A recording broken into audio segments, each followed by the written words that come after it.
সুনামগঞ্জ ২ দিরাইশাল্লা আসনে বিরল রাজনৈতিক সৌজন্যের নজির গড়ে প্রশংসায় ভাসছেন জামায়াতে ইসলামী মনোনীত প্রার্থী ও সুপ্রিম কোর্টের আইনজীবী শিশির মনির।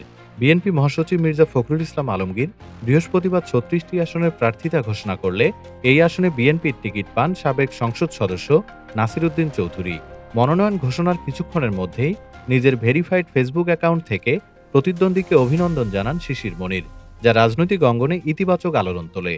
তার পোস্টে লেখা ছিল, অভিনন্দন জনাব নাসির উদ্দিন চৌধুরী, সংসদ সদস্য পদপ্রার্থী বিএনপি। মুহূর্তেই সামাজিক যোগাযোগ মাধ্যমে ছড়িয়ে পড়ে পোস্টটি। অনেক ব্যবহারকারী মন্তব্য করেন, বাংলাদেশের রাজনৈতিক সংস্কৃতিতে এই ধরনের সম্প্রীতিপূর্ণ আচরণ এখন জরুরি এবং এমন সৌজন্যতে গণতান্ত্রিক সহনশীলতার নতুন ধারা তৈরি করতে পারে।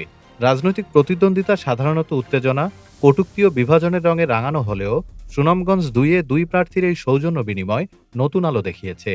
স্থানীয় রাজনৈতিক পর্যবেক্ষকরা মনে করছেন, এ ধরনের ইতিবাচক আচরণ নির্বাচনী পরিবেশকে আরও শান্তিপূর্ণ ও গণতান্ত্রিক করতে ভূমিকা রাখবে।